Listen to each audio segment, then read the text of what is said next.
Bismillahirrahmanirrahim. Assalamu alaikum, dear participants. Welcome to this session of Islam Study Circle. And according to our prescribed custom and tradition, we start off with the Quranic verse. And this verse that has been selected today is from Surah Nisa. To be precise, it is verse 136. It goes like this: Ya ayyuhallazina amanu aminu billahi wa rasulihi wal kitabil lazi nazzala ala rasulihi wal kitabil lazi anzala min qabl wa man yakfur billahi wa malaikatihi wa kutubihi wa rusulihi wal yawmil akhir faqad zalla zalalan ba'ida. Believers profess faith in God and His Messenger, in the book He has revealed to His Messenger, and also in the book He revealed earlier. And remember that he who denies God, His angels, His books, His messengers, and the last day has strayed far. So you can clearly see, dear viewers, that this is a very fundamental topic of the Quran. It is often discussed, and it is said that as far as the Quran is concerned, it tells us that the religion which has been brought down by Prophet Muhammad is not the first religion of its kind. In fact, it is the last edition of God's religion that began its revelation at the time of Adam. So basically, every time a prophet came, every time a was revealed, it was Islam per se. And because it could not be preserved for various reasons, and because also the institution of prophethood was to continue, so therefore, any changes in the book could have been corrected. But with the advent of the final messenger, Muhammad, peace be upon him, we know the institution of prophethood was to be terminated upon him, and once this was done, it was essential that the last book be preserved, and that is why today we can say with full certainty that the Quran we have in our hands is the same Quran that was revealed 14 centuries ago to Prophet Muhammad, peace be upon him, without any change of content. It is absolutely faithful in its transmission. And what it has presented here is that you have to understand that as far as the Quran is concerned, it asks you to believe in in the Prophet, of course, who's Prophet Muhammad, and wal kitab allazi nazzala ala rasulihi wal kitab allazi anzala min qabl, which means that believers are invited to profess faith in the Quran, which was being revealed at that time to Prophet Muhammad, and wal kitab allazi anzala min qabl, which means that the book that was revealed earlier on, and we know because the primary book that was revealed before the Quran is the Torah that was revealed to Prophet Moses, peace be upon him. So the Quran is asking the believers at the times of Prophet Muhammad that they should not just stick to the Quran, but they must also believe in the previous books. And at other instances, you can see that all the books other than the Torah have also been referred to. So, in other words, what we are being told and what we are being asked is that come what may, you have to believe in all the previous books of God, because simply they brought the same religion. And not only all the books of God, as you can see, the word here is وَمَن يَكْفُرْ بِاللَّهِ وَمَلَائِكَتِهِ وَكُتُبِهِ وَرُسُلِهِ, that all those people who deny God, His angels, His books, and His messengers. So all the books and all His messengers are included here. And the last day, they have strayed far, which actually tells us that it is essential to believe in all these tenets that have been presented here, and with special emphasis on the fact that as far as these tenets are concerned, it is not that the Quran is forcing down us or forcing down a certain belief in on our throats that we have to accept it come what may.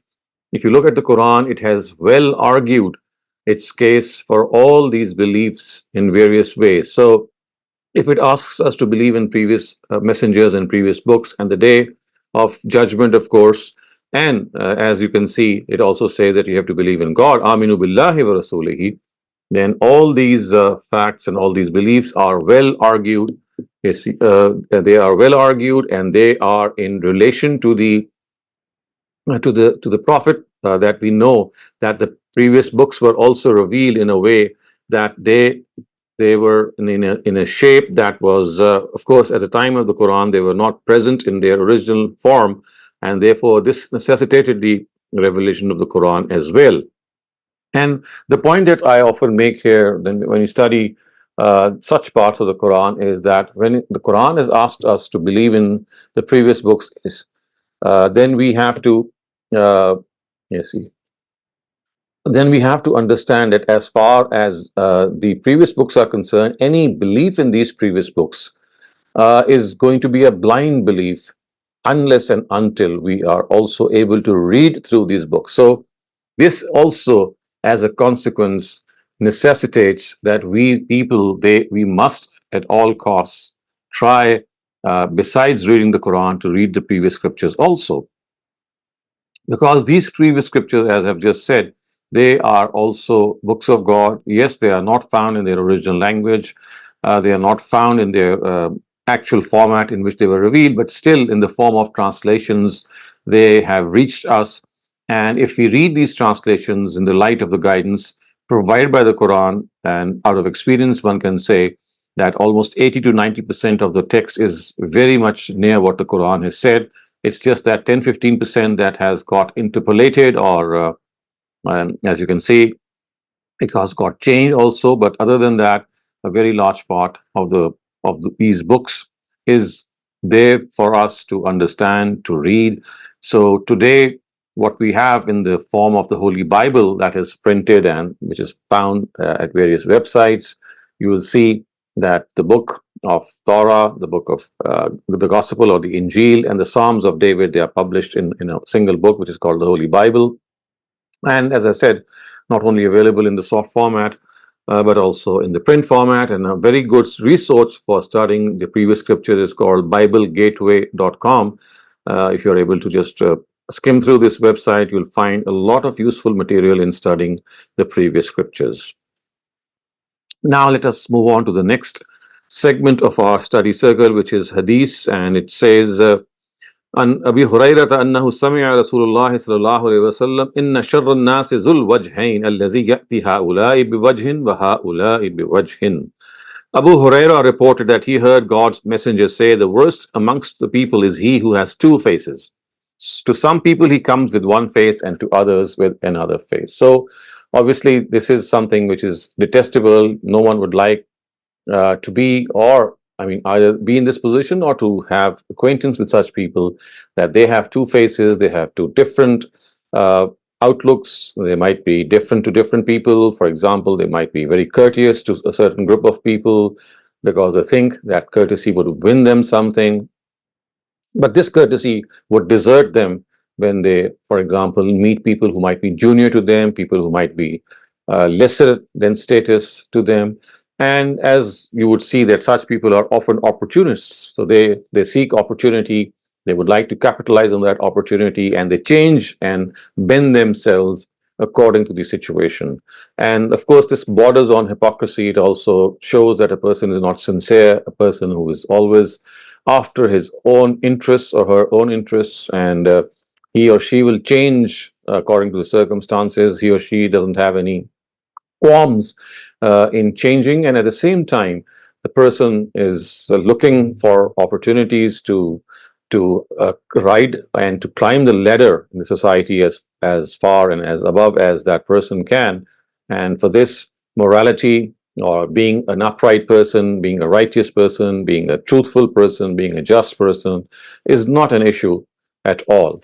So what we are told here, and what we have to understand, is that we have to be consistent.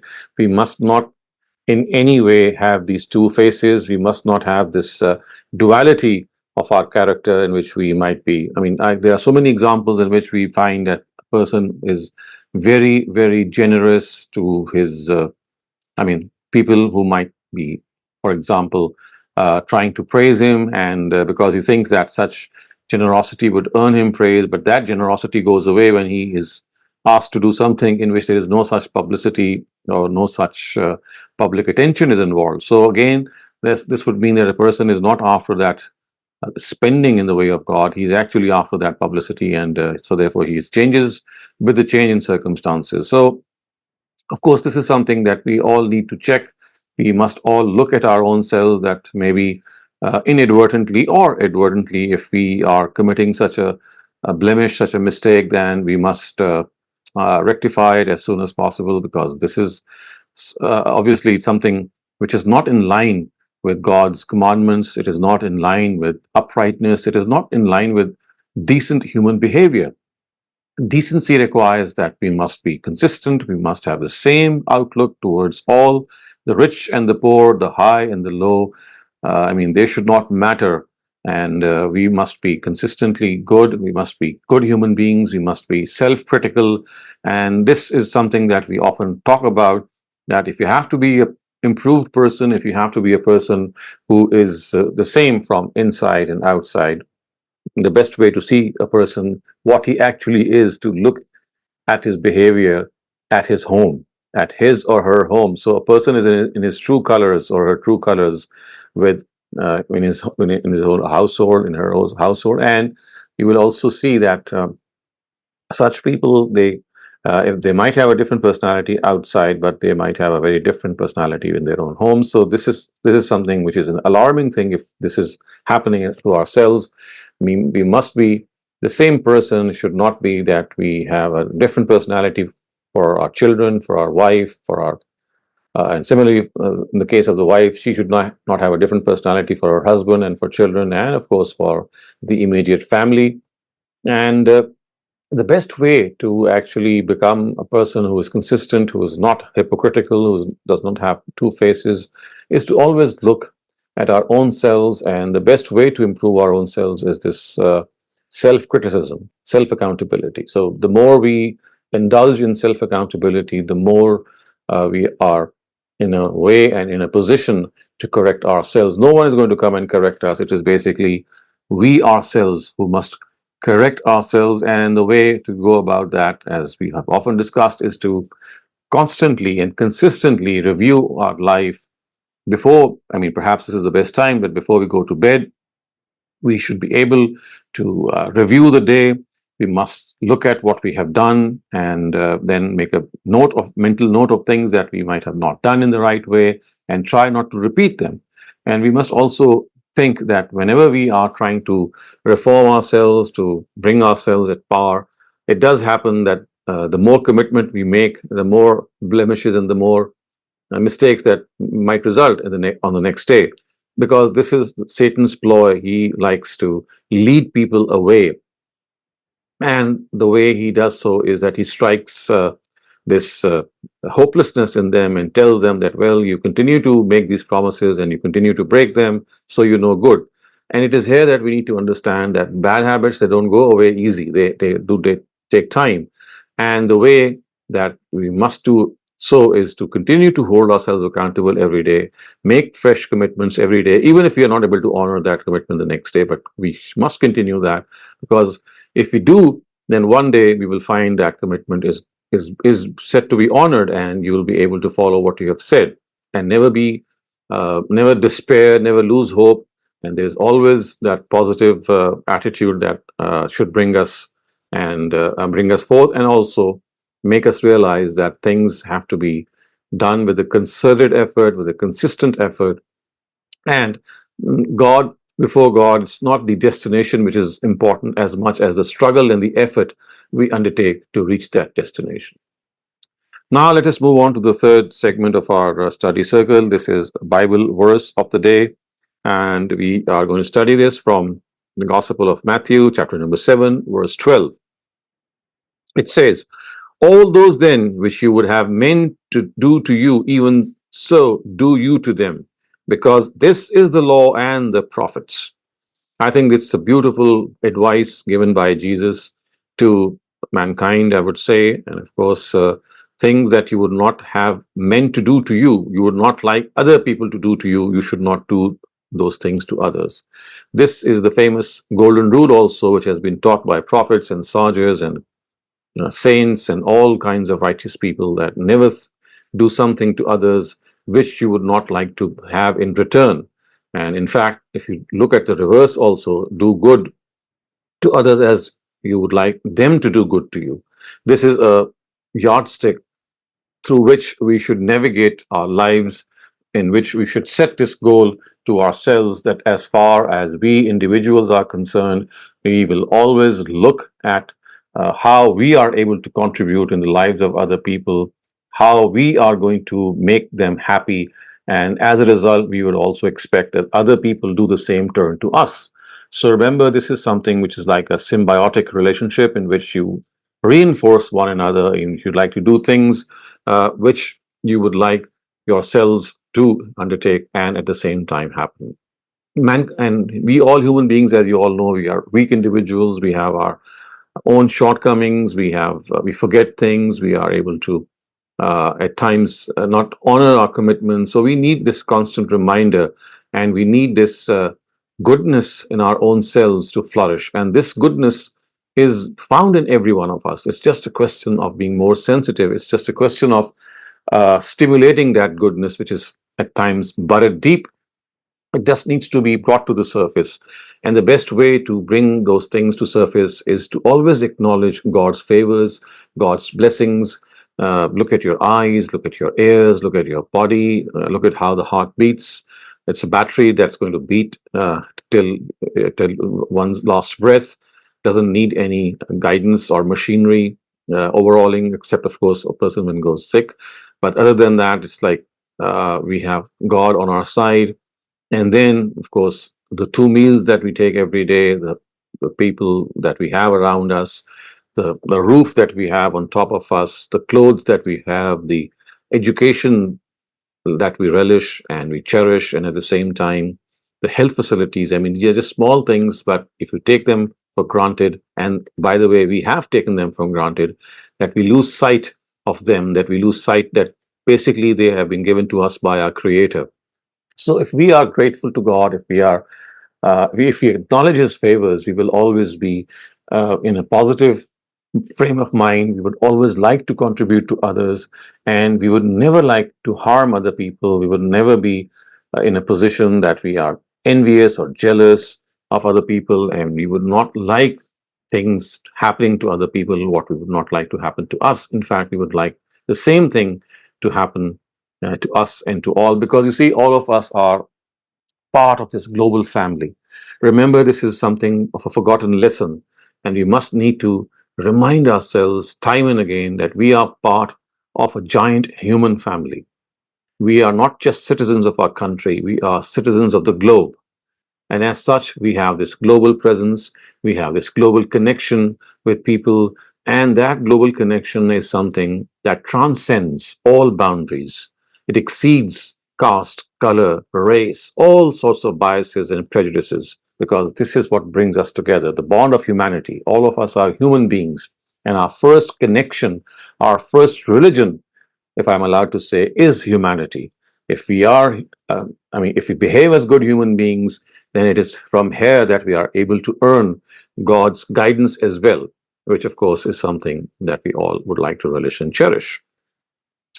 Now we go on to the fourth segment, which is moderated discussion. And of course, this is something that again has the reason behind it that every one of us is able to share and at the same time contribute in a discussion which might be useful, because this is something which is based on our own experience, which is based on so many things that we might uh, tend to ignore. But if we look deep down, if we are able to analyze our own experiences and intellect, we will be perhaps contributing a lot. So the topic today that we would like to discuss and address is that if I am born deprived in some way, so let me just introduce this topic to it. It just means that there are certain things that we cannot change. For example, I cannot change my country. I cannot change my appearance to a certain extent. I cannot change my parents. Or at the same time, if I have a certain handicap, I could have a certain stature, I could have a certain color or a pallor, or anything which might not be appealing to me, but I just cannot change it. So how can I address this shortcoming? Similarly, I might be born in a family which does not have that famous silver spoon, and in spite of all these efforts, I may be stranded. I may be in a position that I cannot, go very far forward in life. Similarly, I could be uh, inflicted with a certain, I would say, disease, if I use the correct word, that could be, it could not be, not necessarily a terminal one, but something that goes on with life and for life, and you have to deal with it. So all these things actually, they do cause they do cause dejectedness, that they make us despair. So let's open this discussion, and it's over to you, Mariam. Thank you very much, Dr. Saleem. To partake in the discussion, please raise your hand. You can also answer in the chat. Uh, Currently, we don't have any raised hands. I am finding this discussion a bit difficult because, okay, we have Visma. Visma, please Okay. go ahead. Assalamu alaikum, Dr. Saleem. So I think Well, the most important thing, and we've also seen people do it a lot, I think gratitude. I think when we focus on what we have instead of what we don't have, and then we realize so many people don't have what we have. So that in itself, I think the concept of sabr and shukr, I think, is so important in trying to understand, that if we are not given something by God, I think it just kind of changes the outlook when you are grateful for what you have, because you suddenly realize that when you look down, that there are people who would give anything to have what you have, and I think that in itself is such a um, just that feeling of knowing that people would exchange their lives with you because of what you have, and that just that whole idea that God has given you so much, and that also that fear that if you're not grateful for what you have, what if that's also taken away tomorrow? You don't have what you have right now also. I think that for me has been the greatest driving force. Just being grateful. I think being grateful takes care of a lot of things, and you also kind of start focusing on the fact that why that concept of sabr and shukr has been given to us, the reason behind it. So for me, I think that's worked very well. Just being grateful to Right. Allah for what I have, and Right. that I So feel, yes, I think that's a very what good people say that it's a, suggestion. hmm what's that? So What's I that, said Dr. yes. Singh? That's a good suggestion that you have given. That if you focus on what we have instead of focusing on what we don't have and which we permanently cannot attain, that will completely change our outlook. It would make us individuals who always positively look at things and at the same time contribute and move on in life. So yes, that's a very good suggestion. Thank you for that, Visma. I think two things I Okay. regret and comparison.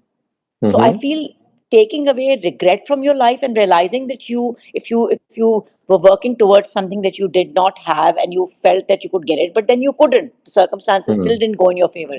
And comparing Okay. yourself to other people. Those I Right. feel are the thief of joy. So I Okay. think comparing yourself to other people, and that's Mm-hmm. my outlook. So yes, So I don't that's know. also that's a point well made because instead of comparing yourself to other people, I think a good alternative would be to concentrate on your skill set and be proud of your own skill set. Because you see, when you start comparing yourself, you often compare what I don't have. On just if we just reverse it, the comparison would be that what I have, the skills that I have. So one thing is I mean, the things that God has given us, of course, they are also a source of our gratitude. They should be a source of our gratitude. But another thing is that the skills I have, the skill set that I own, is something that I should be proud of, not in a negative way, but in a positive way, so that I can build confidence in myself, reassure myself, this And is what the I have. older I've Yes, correct. gotten, Dr. Saleem, I've realized that you know the skill set that God has given each individual, Mm-hmm. and the current world we live in, the chance of improving yourself is so much, and the Right. realization that man makes his own circumstances are, I Mm-hmm. think, very very important in truly absorbing that concept. That Mm-hmm. lots of people say ये तो अल्लाह ने ऐसे ही कर दिया, मेरा रंग ऐसा है, मेरा कद ऐसा है, Mm-hmm. मेरी ये चीज मुझे हो गई. But the Mm-hmm. solutions that are out there, when you start seeking those Mm-hmm. solutions, the moment you Right. start sort those out, I think it is truly, lots of times our own lack of trying to help ourselves and being dejected, Mm-hmm. that kind Right. of brings us down. Thank you. Mm-hmm. That's my 2 cents. Thank you. Thank you for that. A lot of Thank you. very wise words. Thank you. Salman Aziz, you're up next. Please go ahead. Assalamu alaikum, sir. Walaikum assalam. So, in my humble opinion, if we take out of the equation the concept of Mm-hmm. Judgment Day and the life afterwards, it's very difficult to understand all the deprivation we have in life. Mm-hmm. And I think the most deciding hadith in this regard can be कि लोगों को पता लगेगा कि जो लोग किसी Mm-hmm. तकलीफ में थे और उनको जो अजर मिला है तो वो कहेंगे हम दोबारा दुनिया में जाएं और हमारी खाले खींची जाए. Mm-hmm. तो कॉन्सेप्ट ऑफ डिप्रिवेशन जो है वो बिल्कुल रेलेवेंट हो जाता है जब हम जो है वो इसको देखते हैं कि हमें नजर आए कि जो शख्स हो सकता है खुदा ना खासा जिसकी आंखें ना हो या Mm-hmm. जो गुर्बत में हो तो उसको तो इन तमाम कैटेगरी में पूरे पूरे नंबर मिल जाएंगे Mm-hmm. और लॉन्ग टर्म में मेरे ख्याल में इससे बड़ा जो है वो कोई अचीवमेंट नहीं हो सकती. Easier said than done. अभी कहना बहुत शायद आसान हो लेकिन दायरे जिन पे गुजर रही होती किसी किसी डिप्रिवेशन में बहुत मुश्किल होती है. Mm-hmm. लेकिन अगर इसको कंटेक्स्ट में देखे जाए इटर्नल लाइफ के Mm-hmm. और इसके अजर के ऊपर तभी बात समझ आती है. अदरवाइज तो इंसान इस दुनिया की इनइक्वालिटी के ऊपर जो है वो कभी भी अपने को सेटिस्फाई नहीं कर सकता. Right. I think that's also a valid point, Salman Saab. Thank you for that. Thank you very much for sharing. Any more participants? Awesome. Siddiqa, please go ahead. Assalamu alaikum. Wa alaikum assalam ji. I will just add everything that has been said is so on point. Lekin agar if we start showing more gratitude for Mm-hmm. every single thing, then Mm-hmm. like the previous speaker just said, I'm sorry I forgot his name, but he just said it's easier said than done, and I totally agree. Mm-hmm. Like this, it's really easy Right. to say just don't compare yourself and etc. Mm-hmm. Mm-hmm. But I think at a very low level, I read a book a while ago called Atomic Habits, and he talks about how to build a habit, you need to make Mm-hmm. really, really, really tiny changes. So Mm-hmm. if we just start showing gratitude for the little tiny things that we have in our life, and then eventually, of course, showing for the bigger things that we have in our life, Mm-hmm. that might Mm-hmm. help us go a step closer to this. Correct. So that's also a good suggestion that, I mean, if we start giving enough importance to things that might be small, but you have them and you concentrate on those things, and these small things might be small to us, but in fact, they are God's gifts, and they can really make a difference in our own lives as well as in the lives of the people around us. So nothing is trivial, nothing is, small in stature. Everything has its own place. So if we concentrate on these things that we have, is something that can really go far in our own attitude towards this deprivation. One thing that I would like to point out here, which the Quran has said at one instance in Surah Nisa, and in fact, it has made this point before discussing the fact that in a family, men have been given the position of the head of the family, and of course, women could have this question in their mind that, well, if they have been, if the husband is the head of the family, then perhaps this is some sign of superiority or something which is a greater blessing, and this could have caused this dejection in them. So the build up of this whole structure of the family, which is verse 34 in Surah Nisa. If you look right before that verse, you'll find a very small sentence telling us that there are certain things that you just cannot overcome. I mean, these are God made things. I mean, if the husband has been regarded as the head of the family for certain reasons, these reasons, they can be understood, and hence there should be no cause of any sense of deprivation or any inferiority. So the words of the Quran are وَلَا تَتَمَنَّوْا مَا فَضَّلَ اللَّهُ بِهِ بَعْضَكُمْ عَلَى بَعْضٍ وَلِلرِّجَالِ نَصِيبٌ مِّمَّا اكْتَسَبُوا, which means that do not covet, do not uh, desire things in which God has given someone more and someone less, because the thing is that there's one sphere in which every person has a vast opportunity, and that is the sphere of piety. So, if you would like to do any effort or make any effort to outdo other people, then the sphere to outdo others is not in this sphere in which you cannot change certain things because they have been destined and ordained, but the field in which everyone can attain a very, very high status is open, and that is the sphere of piety. You do good deeds, you do good and righteous acts which are going to earn you a lot of reward. And for that, whether you are born of one race or the other, whether you are born deprived, or whether you have certain things that you might not hold dear to you, or whatever your situation is, one thing is for sure, that you have the same opportunity to do righteous deeds as a person that you might think who has been more blessed than you in certain qualities of life. So, this is one area in which human beings are equal. They have equal opportunities given their own circumstances. So, I think this is a very beautiful advice given by the Quran. It's not just at one place, at other instances also, that if you have to outdo one another, if you have to compete with one another, it should not be this natural affair in which you cannot change what has been destined. There are things that are beyond you. But what you can really change and what you can really earn is that effort that you spend for the cause of God. Everyone has that opportunity. It's free. It's like an open field in which you have this opportunity to go as far as possible. So I think this is something that we should also concentrate upon, as we've just seen some of you saying that to be grateful to God, to always look at the things that we have, to value our skill set. Of course, these things make us really look at this thing in another way. But as the Quran has said, that if you have to outdo other people, then have this thing before you. This is a target that you should set before yourselves. Uh, so in Surah Mutaffifin, the words are وَفِي ذَلِكَ فَلْيَتَنَافَسِ الْمُتَنَافِسُونَ. It is in this affair of outdoing one another in virtue that people who strive should strive for. وَفِي ذَلِكَ فَلْيَتَنَافَسِ الْمُتَنَافِسُونَ. Okay, so do we have other people who would like to contribute?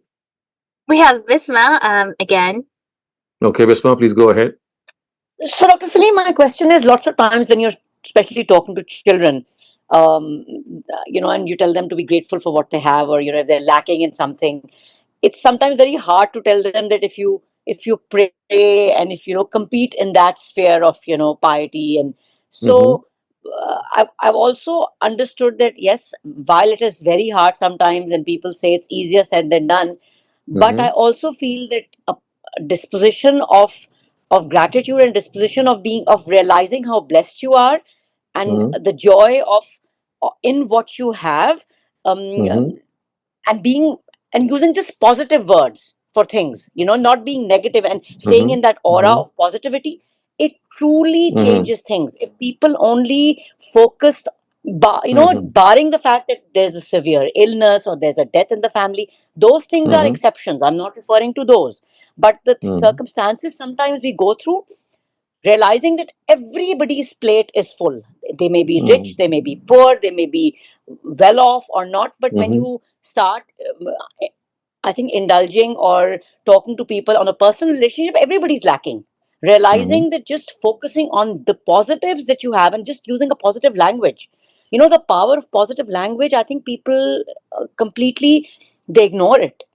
So I Mm-hmm. feel that's very important, because sometimes Correct. talking to children, especially young adults, about piety, it doesn't work. So Mm-hmm. that's something that I just wanted to point out. Yes, that is very understandable, and I think the another thing that might be helpful is, you see, when you talk about piety and when you talk about virtue, unless you have developed a strong relationship with God, uh, and your connection with God is set on the right footings, this concept of piety and righteousness is again that would become something of a vague concept for children. So I think when you're proceeding with children, when you're dealing with them, the right way is to first have them connected to God in a way that they understand that they are being looked after, they are being cared for, even if they are as normal individuals, they are blessed with a normal body. Then there is someone who's taking care of them. So you see, if you link your children, and not only your children but ourselves as well, to God. I mean, who is the being that we have to connect ourselves to in all circumstances? If that connection is set in on right footing, I feel that other concepts are become easier to explain. But if you do the reverse and you start talking about piety and righteousness, of course, the question is why? Why should we be righteous? Okay, it feels good, but what exactly, what else can be done? So I think that it is here that we have to understand that it is that God connection that has to be somehow instilled in them. And at the same time, why do we need God? Why is it that we are in need of Him and we're thoroughly dependent on Him? So this is one of the starting points that I feel have been generally ignored by a lot of people when they discuss religion with the younger generation. Right. So I'll start off with this first question that asks, Ghamidi Sab says that head adornment should be covered, and he is more inclined to this opinion like you, but he says that there could be some other opinion in this regard. And the participant would like clarification in terms of hair adornments, because they say that hair is generally kept open. So when the adornment is on the hair, why does that need to be something Right. that should be covered? And how do we get that from the Qur'an, that the Right. hair with adornment should be covered? So you see, this is an important area of the Quran in Surah. When you look at Surah Nur, in which the the word zinat is used. The word zinat means adornments. It means embellishment. So the Quranic term or the Quranic expression is la yubdina zinatahunna illa ma zahara minha. That you don't show your adornments except those which are worn on limbs which are generally kept bare. Let me repeat it. La yubdina zinatahunna. La yubdina zinatahunna means do not display your ornaments. La yubdina zinatahunna illa ma zahara minha. Except the ones that are worn on those limbs that are normally kept bare. So what are the limbs that are normally kept bare and for which, I mean, you don't have any external reason to cover them? So our scholars have concluded that these are our hands, our face, and our feet. So these are generally kept bare. I mean, you have to have a reason to cover them. So that is why Ustaz Ghamidi says that if you have anything put on these three limbs, then the Quran says that if you have put on, for example, makeup or you put on some jewelry or whatever, then these are the three limbs which are exceptions because you generally keep them bare. You do not hide your face. You do not hide your hands or your feet. They are normally kept bare whenever the need is there. But the hair is, of course, something which is not included in that. And people have been covering their hair for reasons, cultural or social, or even could be climatic reasons, different reasons. So, because the fact that the head does not come in that illa ma zahara minha safir, it is said that any other limb which is not automatically kept bare, if there is any ornament on that limb other than these three which I just said, then that limb has to be covered. So it could be your head, it could be your neckline or your necklace, the necklace which is worn around the neck, and at other instances where people bear those things which have to be kept hidden. So that is why it is concluded that if you're wearing something on your head, then you must cover it. But if you're not wearing, when I say wearing, it means that if you're embellishing your head with something, for example, some extra thing through which you are going to embellish your head, then the Quran says that if that is the case, then you have to cover it because this is something which the Quran says that it is not normally kept bare. So there's the exception part is just your face and your hand and your feet. And other than that, of course, then another thing which arises is that if you've not embellished your head, for example, if you've not ornamented it in any way, then covering the head is not mandatory because it becomes mandatory when the zenith part is there. So, I've tried to explain this in a simple way, but I can be more specific if there's any more question. Just for clarification, why is the neck considered not dhahara minha? Because usually, even when you wear clothes, your neck shows a little bit. The neck is fine, but the neckline is like your lower part of the neck. So basically, the Quran has said, "Well, yadribna bikhumurihinna ala juyubihinna." So if you have worn something I mean, if it is fine, if you've not worn something, you can keep it bare. I mean, you can bear that neck.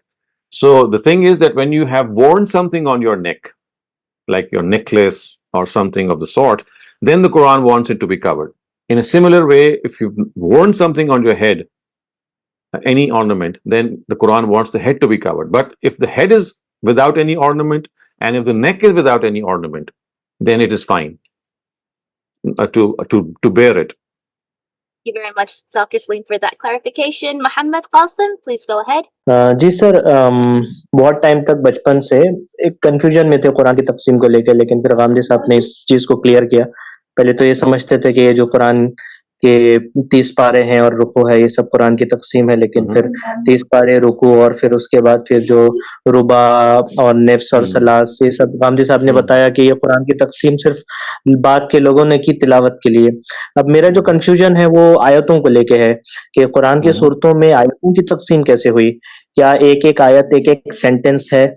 जो आयत बहुत बड़े-बड़े हैं, क्या वो एक से ज़्यादा सेंटेंसेस का मजमुआ है? और एक आयत कहाँ से शुरू होकर कहाँ खत्म होगी? क्या ये अल्लाह ने बताया है या फिर बाद में लोगों ने खुद मतन से इसे समझा है? और हर एक आयत का नंबर देने का सिलसिला ये कब से शुरू हुआ? Thank you sir. Okay, so you have asked a number of questions regarding the verses of a surah. So the thing is that the Prophet used to read the Quran and he would pause after certain words, and it was this pause that was regarded to be the end of that verse. And remember that these verses are not, I mean, not all of them can be regarded to be equivalent to a sentence. So it's not that a verse is like a sentence. At times you will have several sentences in a larger verse, and at times there will be several verses which constitute one sentence. So a sentence and verse, they're not synonymous, they're not the same. So it is the pause or when the Prophet stopped at a certain place that the Sahaba, when they heard the Prophet stop at that place, they would call it as a ayah or a ayat.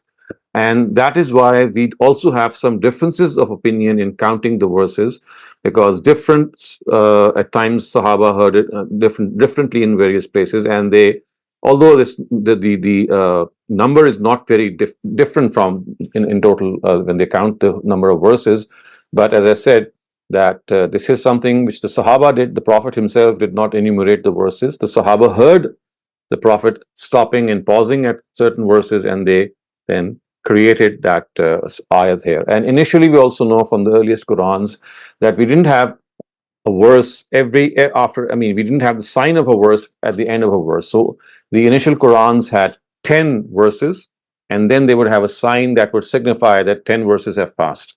But later on, as things developed, so each verse was given a sign, like that circle that you can see in many Qurans, which signifies the fact that the Prophet actually paused here, he stopped here, and he took his breath, he refreshed his breath, and then he went forward. So this is how it happened.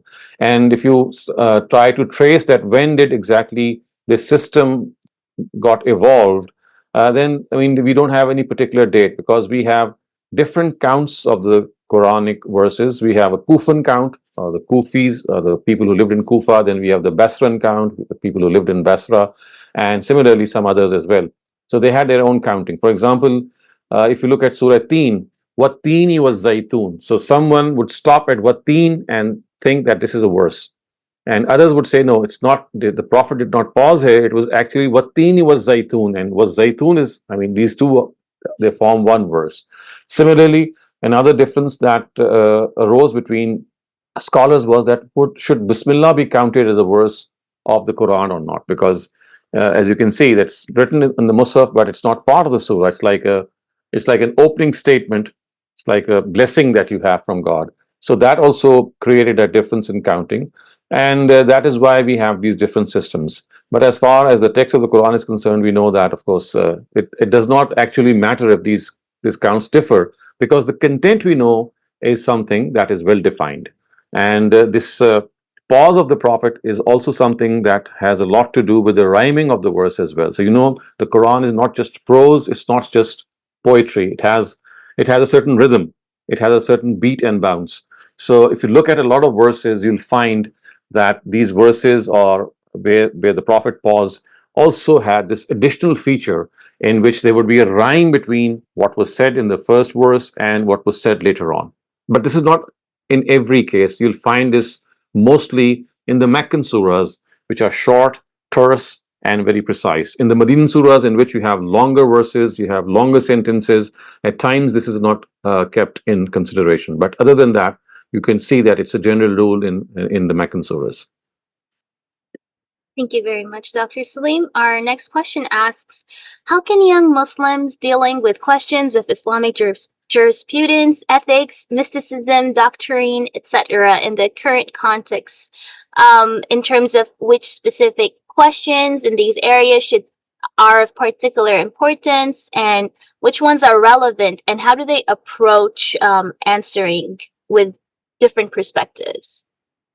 So this all depends on a number of contingencies and on a number of factors. I mean, you look at how people have questioned them, how the questions have arisen, how objections have been raised. So these are metaphysical at times they relate to the context, at times they relate to a number of misconceptions, at times other disciplines have their influence. For example, science has its own influence on human mind. It brings you to another plane of connection with God, and people would like to have that proof that why should we believe in God? Because scientific minds, they have a different approach towards life. So I mean, there's no one rule of thumb. The thing is that we should approach all these questions in a simple way, and that is what we call as critical thinking. So critically evaluating concepts that come our way is the way to gain knowledge, is the way to assess knowledge, is the way to evaluate our past concepts. So if we just stick to this concept of critical thinking, and you don't have to start ab initio, you don't have to start criticizing everything that, it's like taking a new start. Don't reinvent the wheel. What we need to do is that whenever some concept comes before us, it could be a question in our own mind, it could be people raising that question, it could be the society or the media at large. So don't hush that question to sleep. Don't lull it to sleep. The thing is, try to investigate what exactly is behind it. And for that, I mean, all the tools are available. You can go to people who are experts in that particular area. You can, have a number of other resources as well. So just do that. Do the due, I would say. And that is, whenever some critical issue arises, start investigating it. And at times, it will take you to new frontiers of knowledge, and at other times, that quest is going to continue, and you would not, reach an immediate conclusion. But this is what life is. This is what knowledge is. This is what our approach towards life should be. That when we are faced with these questions that bombard us, then critical questions are the ones that we should try to solve through this tool of critical thinking. I think if this is one thing that we can instill in our younger minds, this is what science does in our students. But unfortunately, when it comes to religion, critical thinking is like a taboo subject, and it's not encouraged. I think it is here that we have to revolutionize, if I may say, the approach of instructing people in religion, the art of religion, how to instruct people in the art of teaching religion is something that needs drastic revision. And that drastic revision actually is that we furnish our instruction with reasoning, instead of being a dogmatic style in which you just force things down the throat of people. You must argue in favor of them. You must try to convince them. You must try to present the logic behind them. God has addressed the mind at a number of places, has said that if he wants you to believe in certain things, it's not a blind belief that he wants. He wants you to be convinced of those things and then believe in them, so that you don't have a mechanical relationship. So I think we should follow suit. We should also try to educate people, not dogmatically, not forcefully, but academically. And academically, that can only be done if we teach people the reason behind certain things, the reason behind a lot of religious beliefs, and why is it that we do certain things and we do not do certain things. So the logic and the reasoning is the most important thing. And also at the same time, we must teach them that if you have to leave something, you have to forsake an idea and move on to a newer one, then that should only be because you find the current one to which you were actually convinced formerly that it no longer holds ground, or maybe it does not stand up to the test of time. and other ideas are more have challenged it and convincingly challenged it. So if you accept something, it should be because of reasoning, and then if you forsake that thing, if you leave that thing, again it should be some stronger reasoning that comes your way and makes you leave that concept. So basically it's that reasoning approach, that logical approach, which of course is the foundation of critical thinking, that must be taught not only to our own selves but to our younger generation. Salman Aziz, please go ahead. Sir different scholars जो हैं कुरान का तर्जुमा करते हुए brackets में कुछ अल्फाज जो हैं वो ऐड करते हैं, शायद Right. इसको ज्यादा लॉजिकल बताने के लिए या उसके मौके महल के लिहाज से। एक लफ्ज जो है वो अमूमन इजाफा किया जाता है कि नबी वसल्लम को जो है वो अल्लाह ताला की तरफ से महबूब कहने का। तो मैं आपसे जानना चाह रहा था, बाज लोग इसके कुछ ज्यादा खिलाफ हैं, बाज इसके हक में होते हैं, तो क्या कुरान के मतन से, कुरान के अल्फाज से ये चीज वाज़ेह होती है कि अल्लाह ताला जो है वो नबी वसल्लम को महबूब कहते हैं और ये कहना मुनासिब भी है? I don't think that there is any verse in which the Prophet is mentioned such. So I think that if you can give an example from a particular tafsir, I can be more specific, but I don't think there is any verse in which the Prophet has been addressed in this word, like being called a beloved of God or something like that. So I think what we need to do, which the Quran has actually specified, is that whenever the name of the Prophet comes up, whether it's in writing or whether we recite it, I mean, we just pronounce it, we just say Sallallahu Alaihi Wasallam. I mean, which is the best thing that we can do, because this is the durood that we have been asked to send upon him.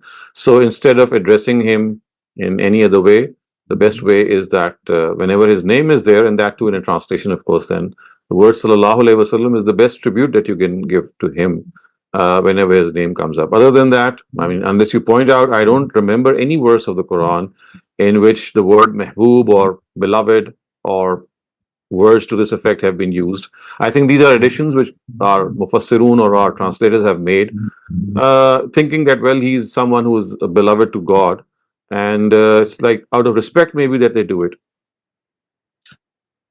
So the question is regarding not from our side that we have to do WhatsApp. It is that when the Allah Almighty, Allah Subhanahu wa Taala is Yes. addressing the Prophet, He Correct. says them as Mehboob. Sir.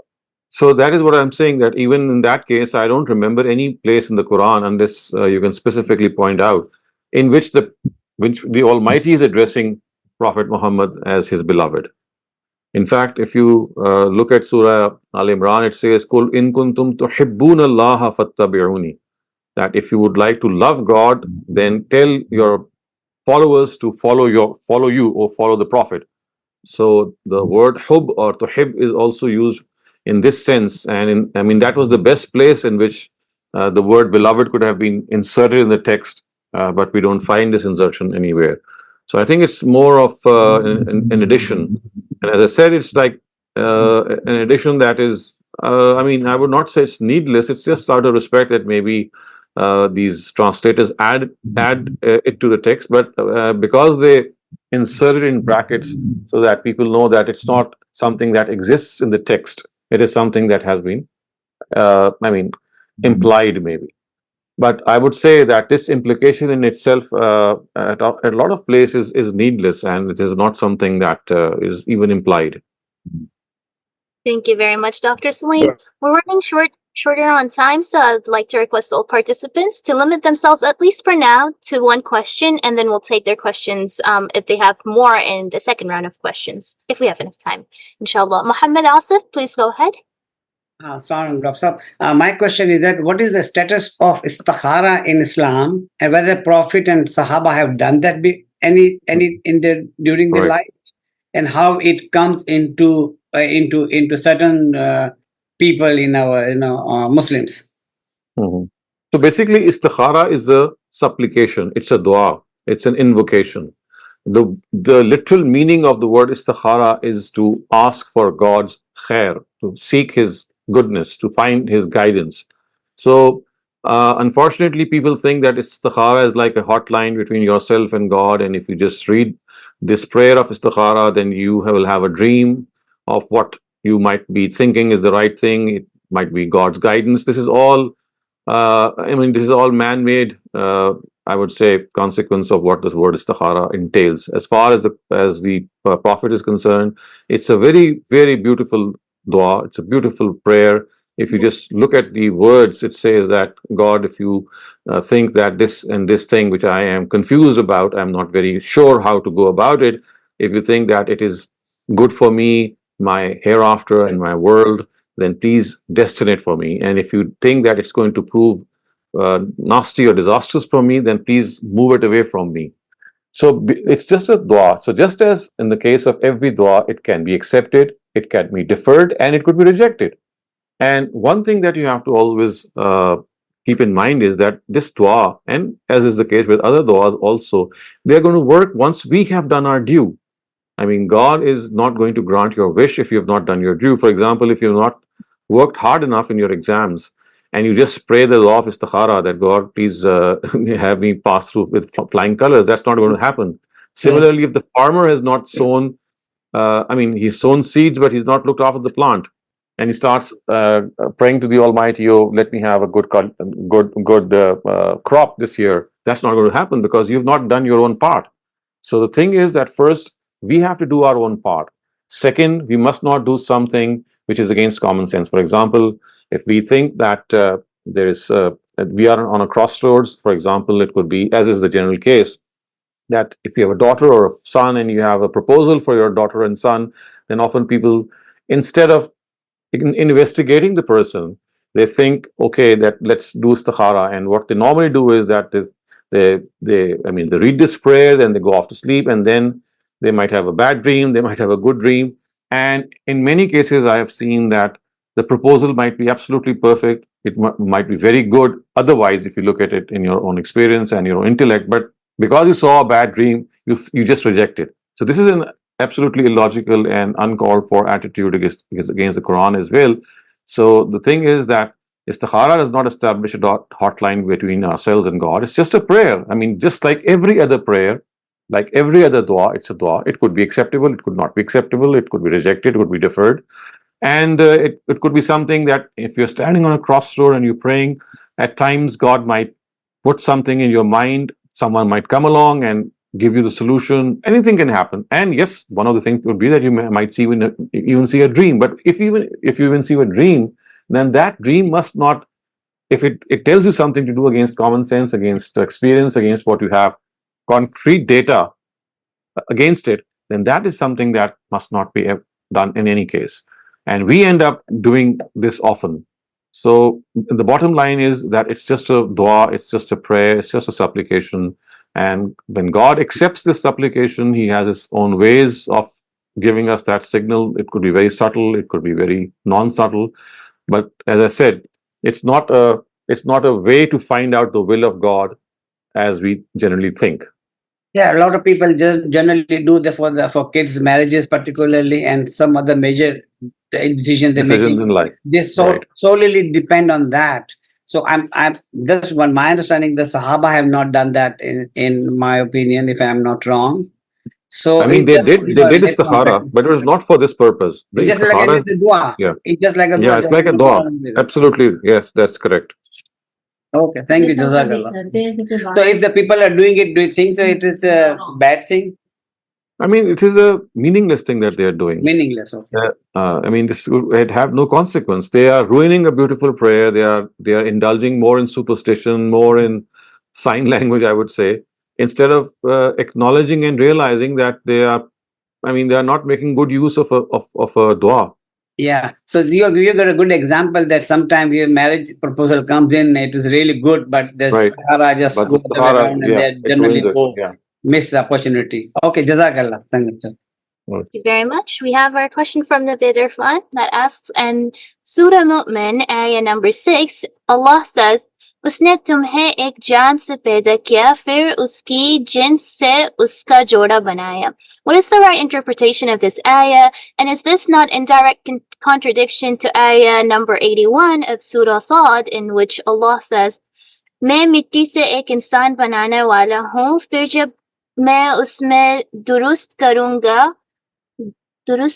दूँ और अपनी रूह फूंक दूँ तो तुम उसके आगे सजदे में गिर जाना. I think there is no contradiction at all. The first verse is just telling us that God will make a pair of the first human being from the same species. That's all what the first verse in Surah Mu'min is saying, that the species, it's not that that species is going to come out of that first being. It only says that the person who's going to be a counterpart, or Eve, if I may call that person, Eve is going to be from the same species. It's just as we say that I'm going to create someone for you from yourself. It from yourself does not mean from you. It only means from your own species, someone that is like you. So that is what is being said in the first verse. And later on in Surah Saw, that is a very common topic of the Quran, which means that, of course, the Almighty created Adam for a certain specific purpose, and that to start mankind, of course. And then he had to take a certain test of the angels, which was done. So there is no contradiction. I mean, Adam was created, and that creation was done as Surah Swat says. And the first verse just tells us, it doesn't tell us that Eve or his counterpart was created from him. It was just that she was created from the same species as was Adam, which is humankind. Yeah. Thank you very much, Dr. Saleem. We'll take Abdurrahman on to the chat, and then we'll come back for the second round of questions. Abdurrahman, please go ahead. Assalamu sir.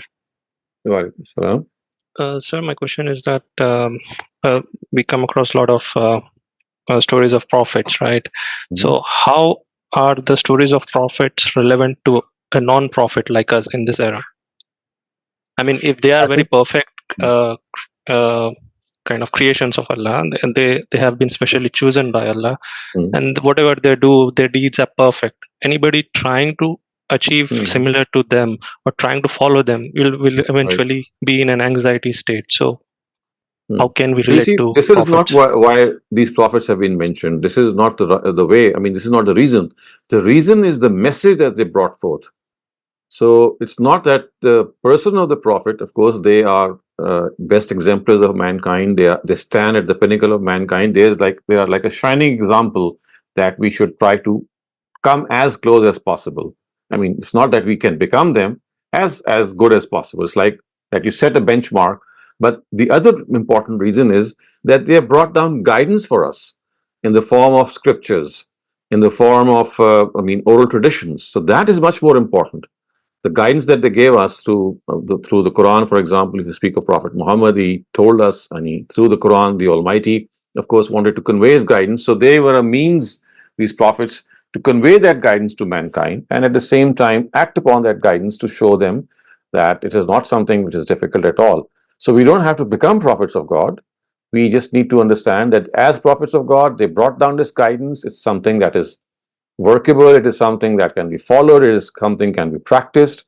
And on certain occasions, it also explained certain things from the Quran. So that's also valuable knowledge that they gave. So basically, it's the guidance that they give, which should not be any cause of anxiety.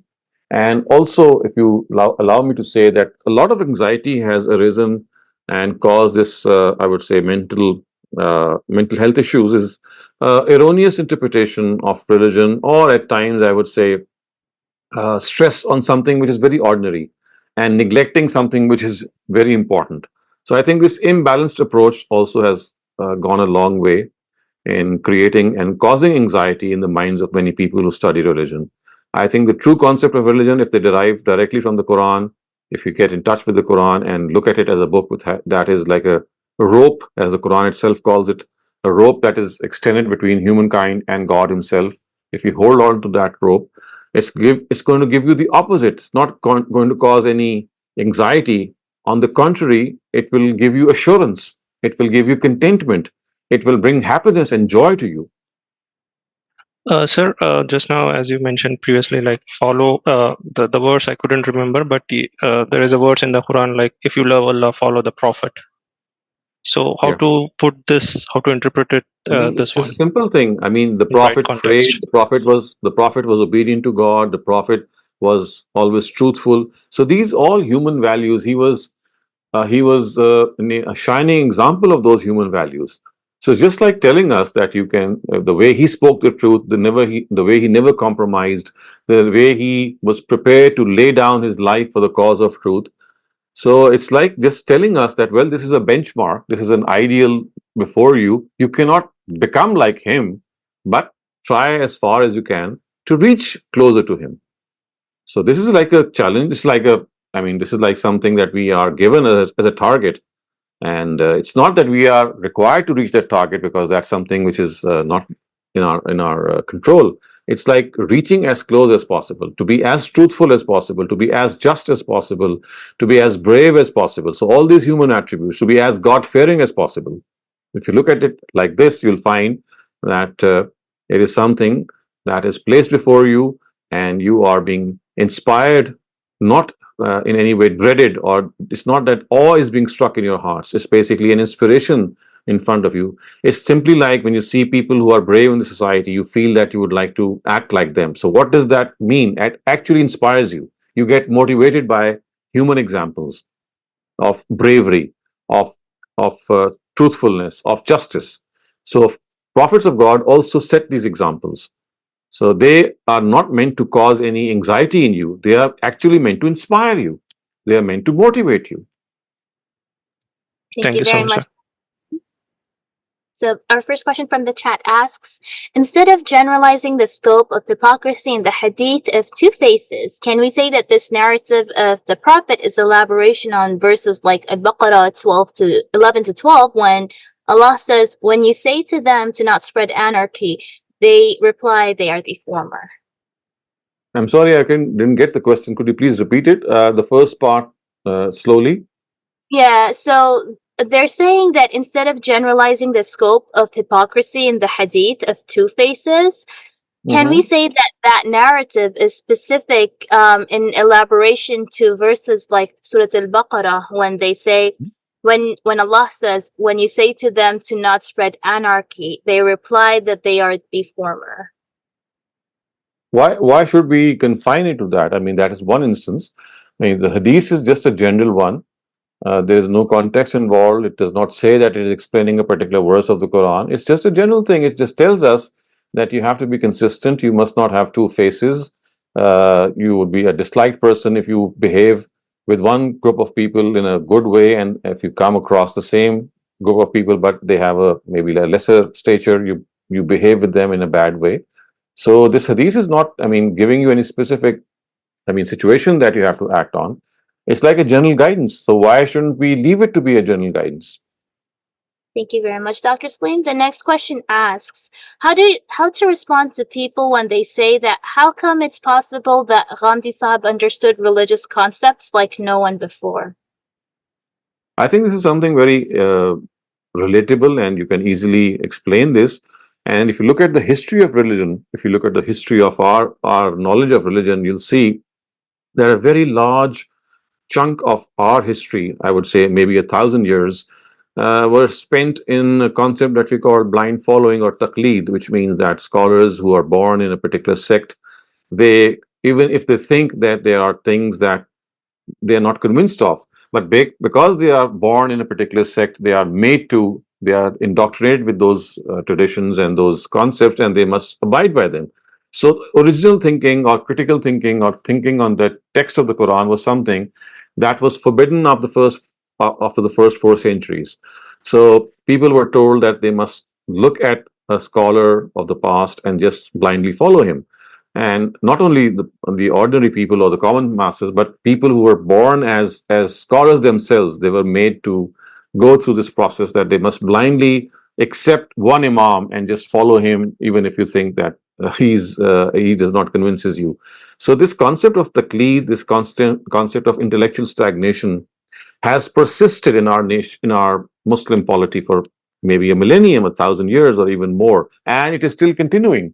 So today, if you look at various sects, various scholars, they belong to a particular sect, and they just cannot cross that boundary, even if they think that there are certain things that they are being told, and they don't agree with them. So basically, this has taken its toll. And just to give you things in perspective, it was Ghamidi Sahab's teacher's teacher, whose name was Ustaz Amiruddin Farahi, who is the first person who broke the shackles of this taqleed concept, and he is the person who caused those first ripples in an otherwise stagnated collection of water or a pool of water. And he said that we have instead of regarding the Quran to be the basis of our endeavors and our understanding, and concentrating on the text and thinking directly by going through the language of the Quran to understand the Quran, we have placed ourselves in a rather precarious position, because now we don't look at the Quran or approach the Quran from the language of the Quran, but we look at the Quran through Hadith or history or other juristic disciplines. So that is the reason that he, for the first time, actually came up with certain ideas, or because of the fact that a lot of his work is in Arabic, little of it has been translated, and he made groundbreaking discoveries regarding the structure of the Quran, regarding the whole arrangement of the Quran, and a number of other things that might be discussed in some session. But basically, it was he who started off this, and then after him, it was Ustaz Amin Islahi, who did a lot of work. He wrote a 9-volume commentary called Qur'an, and in this commentary, he made certain outstanding contributions to the study of the Quran and understanding the Quran. And then, of course, taking cue from both these predecessors, Ustaz Ghamidi, built upon them, built upon their source and their content. But as I said, this is something that has arisen. I mean, had it not been like this, a lot of conclusions which Ghamidi Sahib has reached today might have been reached by earlier scholars, maybe way back. But because they never concentrated on the text of the Quran, it was as if the Quran was left for just two purposes, and that was to just learn it by heart and offer it for Taraweeh in the Taraweeh prayer, or to read the Quran when someone has passed away, so that the reward of that reading could be transferred to the dear departed. So for a very long time, the Quran had stopped playing that role that it was supposed to play. And it was just like it became a memory sort of a thing that would be memorized and just read in Ramadan, and people would read it for, just transferring the reward of that reading to other individuals who had passed away. Deriving guidance from the Quran, it was something, as I said, which became non-existent after the first 4 centuries. So it was Ustaz Hamiduddin Farahi, who passed away in 1930, by the way, who actually was someone who, after many centuries, reminded Muslims that they have strayed far, and this deviation must be set right. Thank you very much for that very elaborate answer, Dr. Saleem. Our next question asks, self-accountability leads to depression at times. You feel like you are such a wrongdoer. It damages your self-respect. If, for instance, you miss a salah, or you had some evil thought towards your friend, and other whispers of shaitan. How to streamline self-accountability so that it generates positive feelings? I think self-accountability doesn't mean that you have to be mean to yourself or you have to be tough on yourself. It just means that you need to improve upon yourself. It's just the way how you look at things. So it should not cause any anxiety. It should not be a source of frustration. It should be a means that you should employ to improve yourself. It's just the right approach. If you don't have the right approach, you can make good things turn bad. So I think it's just a question of that perspective, that basically self-accountability is like concentrating more on your own self than concentrating on other people. You see, today when we sit and talk, we often talk about what other people are doing and what they are not doing. We seldom think what we are not doing and what we are wrongly doing. So it just means that you concentrate more on what you should do, because this is something that you can. What others are not doing or doing is something which is beyond your control. You just cannot order around people, but you can order around yourself. You can ask yourself to be good. You can ask yourself to give up certain bad habits. So basically, it's the way that you approach this. And as I said earlier on, that even with self-accountability, you're not going to improve immediately. Human beings are not like push buttons that you push a button and the thing will get right. We have a certain habit. We are steeped in habits. We are steeped in a lot of traditional things. So things will take time to change. So that is why we use this self-accountability tool through another tool which is called self-suggestion, which is also called auto-suggestion, that you suggest yourself that this is something that I'm going to do. And this self-suggestive behavior, or this self-suggestive, I would say, conversation has an impact on your subconscious. So you see, we as human beings, we have two planes of existence. We have a conscious level and we have a subconscious level. So the conscious level has faculties like eyes and ears through which we absorb data and we consciously I mean, we monitor it. But then we have a subconscious as well, which is like something which is below our conscious self. And your self-suggestive behavior is something that has an impact on your subconscious level. And the data that gets accumulated in that, we don't know the faculties, just as we know the faculties of the conscious part. For the conscious part, the faculties are your eyes, your ears, the faculty of touch, etc.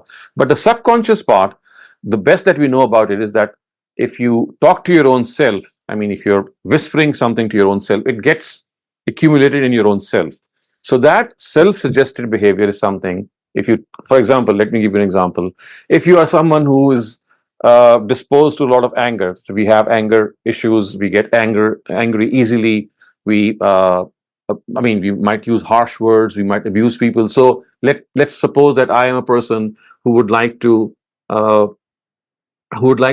do away with my anger. So like anger management. So what I'll do is that I'll whisper to myself, I'll suggest to myself, and of course this suggestion is going to get into my subconscious self, that I'm going to say, well, if such and such a situation arises, and if I get angry, I'm not going to react. I'm not going to react. So you are suggesting certain sentences to your own self, and those sentences are getting registered in your subconscious self. And when the time comes, for example, the time came and you became angry. So you will, out of experience, you'll know that there'll be a flashback. That subconscious data in which you had suggested that I'll not be angry, I'll remain calm. When that time comes, that there'll be a flashback from your subconscious self, and you will suddenly have an opportunity, a small window or maybe 10 seconds. If you can capitalize, you can stop reacting and you can follow the suggestion that you have.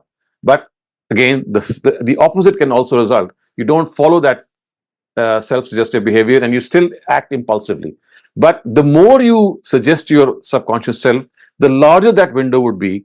And this will take time. It is different for different personalities. And one day, inshallah, that window would be so large for you that you will be in a position to control yourself, to control your anger when it really ignites in you. So this is the mechanism that I have understood so far, and I've seen it, in my own eyes as well. So I think this is how that self-accountability process should work. I mean, you hold yourself accountable, and whatever blemish, whatever mistake you have, you talk to your own self. You suggest to your own self that, for example, I'm going to give up abusing other people. I will not be rude to other people. So these are some of the bad habits that we might have. And that suggestions that you give to your own self, to your own subconscious self, they are going to help you when the time arises. Thank you very much for that in-depth explanation, Dr. Saleem. Muhammad Qasim, please go ahead. We only have 10 minutes remaining, so I'd ask the participants to keep their questions concise. जी sir, मेरा सवाल वो पिछले सवाल में एक confusion था. आपने कहा कि बाज दफा ऐसा होता है कि एक आयत के अंदर एक से ज्यादा सेंटेंसेस होते हैं, और बाज दफा ऐसा होता है कि एक से ज्यादा आयत मिलकर एक सेंटेंस बनता है. तो अब कंफ्यूजन ये है कि फिर आयत क्या है, आयत का सिग्निफिकेंस क्या है, ये इसको समझा दीजिए. Thank you sir. That's basically a pause that was taken by the Prophet, and that pause at times was because of the fact that he ran out of breath and it was the time to stop at a particular place. And because, as I said, the structure of the Quran is that it is rhymed prose, if I may call it. It's not prose, it's like rhymed prose. So the rhyme ended that. So you see the ya'lamoon and the ta'lamoon and the yafqahoon and the tafqahoon. If you look at certain verses, these are rhymed instances in which a word or a verse ends. So they formed a natural pause for the Prophet. I mean, it's just like a natural pause. If you read, for example, a poetic composition, so we have hemistiches. So hemistiches are, for example, one single lines of a stanza. So in a very similar way, if you look at the verse, it's like a pause that is naturally governed because of the fact that the rhyme actually breaks at that place, and we start off with a new sense of rhyme in the next part. So this is just a way of reading it, and that is why we do find differences, because I mean, I can safely say that perhaps the Prophet did pause variously in various instances, and that is why the Sahaba noted it down, and the Kufan system and the Syrian system had its own number of verses which differed from one another, because at different instances the Sahaba recorded different pauses from the Prophet. It's basically a pause. You don't have to worry about it. Thank you very much, Dr. Saleem. Akram Bhakti, please go ahead. अस्सलाम वालेकुम sir. वालेकुम अस्सलाम। Sir हमारी मस्जिद में एक सब scholar साहब को हायर किया गया है and he is supposed to be telling us the Seerah of the Nabi, and he takes lectures, gives lectures every once a week in the evening. And what he started off is from the birth of Rasulullah, and stories he told are worrying some of us. Like he said, when her mother's water broke, that water was not same as any woman. There was a pious and that. Then the first thing Rasulullah did after taking birth was prostrating in front of Allah Ta'ala, and then his heart was, washed. Washed was surgically. Cut his, the angel came down and cut his, C9, and so all those stories. Some of us are like perturbed about it. So guide us. Could you stop him? Nobody's questioning him. Right. So this is a very common way of relating the seerah of the Prophet. It is based on a lot of weak narratives, a lot of inauthentic stuff. And because we Muslims are prone to that, a lot of our preachers, when they come to mosques, they relate these stories, and they don't do them out of their own selves. I mean, there are so many books which are composed of these weak narratives of the Prophet's biography that what else they can do? Because I mean, the books that they rely on, that they don't see that these are inauthentic narrations, and because of the fact that they have read them from their own teachers, and the whole madrasa system teaches them this, you cannot expect anything else from them.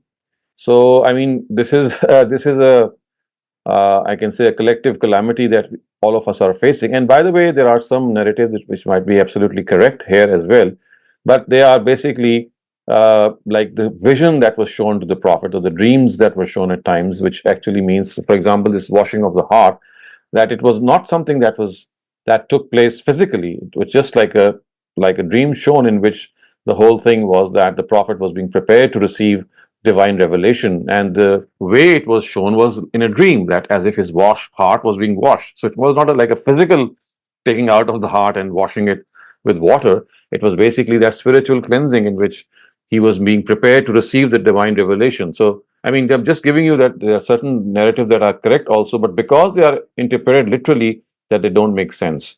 But still, I would say that 90% or maybe even more are narratives which are not authentic. They are based on narratives which don't stand to the test of historical criticism. And our ummah has basically taken ownership. I mean, I would say the scholars of the ummah, and there are very few people who critically research them and then put them forward to their audience. So I think that is what's happening. And I mean, Sir, he's supposed to be teaching our kids. He's hired in a school to teach the kids, and kids don't know any better because our staff told us that, and then that's what worries us. So should we question him or talk to him? I think that, I mean, I cannot say I would not like a person to be relieved of his job. He might lose it, but I think, what can I say? I mean, this is the stuff that you will have available in the market. If you replace him with some other person, he's going to do the same. So I think it's like, basically, if you have a mosque committee, if you have someone who are hiring, then they need to be more critical of the fact that who they are hiring and what they are hiring for, which type of teaching. So this is not just the case with Seerah. If you look at Hadith, if you look at how the Qur'an is being taught, so unfortunately, it is happening in the US, in Australia, in UK, because these imams, they go from Egypt, from Syria, from India, from Pakistan, and they have the same outlook.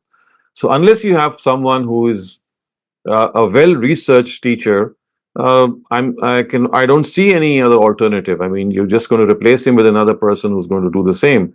So either maybe some of you people should take up the job yourself, do a bit of research, look at some of the books that have been written in this regard, and start teaching those yourselves to the children, or hire someone about whom you can say that please do not add anything from your own self. You teach this book.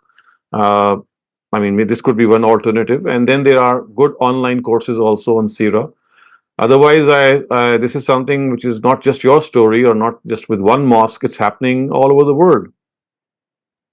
Actually, a board member brought this up, and he was not consulted hiring him, and so okay. I thought maybe I'll get some guidance from you. Thank you, sir. Thank you, Dr. Saleem. The next question asks, is there a rewritten version of the Qur'an with the correct pauses? What did you say? Please repeat. If there is what? A rewritten version of the Quran with the correct pauses? There's nothing no such thing as incorrect pauses. I mean, the pauses are just where the Prophet stopped when he read the Quran. I mean, as I said, this is just a way of expressing how you read the Quran. It has nothing to do with the meaning of the Quran, because the meaning is based on the sentence, and at times a verse has several sentences, and at times one verse is part of a larger sentence. So you look at the text, the meaning of that text, that pause or that verse, as far as interpretation or meaning of the Quran is concerned, it has no bearing on that. That pause is not going to affect it at all. Thank you, Dr. Saleem. Bisma, you're the last question of the day. Please go ahead. So, Dr. Saleem, from how you explained it a little while ago on accountability, my question to you is, Islam seems to be a very simple religion. It seems it's a discipline and we need to follow it. It's simple as that. It's a rule book. So, Right. you know, when you talk about the anxiety and the mental health issues that people have, don't you feel, or what I feel, sorry, I shouldn't put it on you, I feel that a lot of times it's because we don't follow the discipline correctly. That's why all these issues come up of just anxieties on small things. I mean, I refer to that. Yes, that is one reason. I mean, because of the fact that Islam is misrepresented. It's not the true representation of Islam that comes to you and that causes you a lot of consternation and anxiety. In its true form, you'll find that it is very pure and something which actually enchants you, it enthralls you.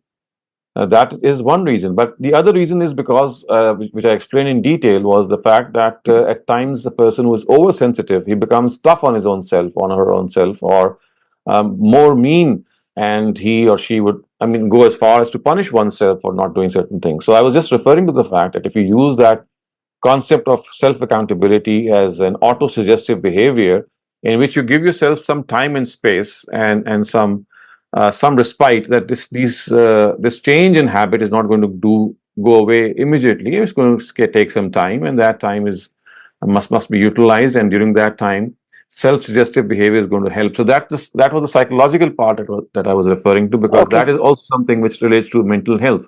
So both these two things go hand in hand. So accountability has a lot to do with Islam. That was my main question. So if you look at this, Islam is accountable. It stands for the word that one day we are going to be held accountable on the day of judgment. And that accountability is something that we often lose sight of. So it continues to remind us through the tales of the Prophet, the stories of the Prophet, through our own conscience, so many other agencies, that don't be unmindful of that accountability, that greater day of accountability that's going to take place one day. Thank you so much, Dr. Saleem, as always, for your wisdom.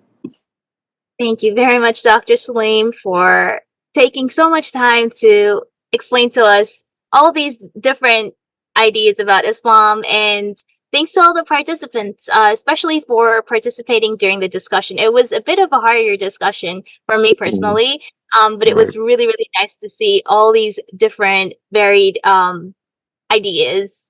And I hope we all continue to grow with these lessons, inshallah. So see you all tomorrow in another session of textual study of the Quran. And until then, assalamu alaikum wa rahmatullahi wa barakatuh.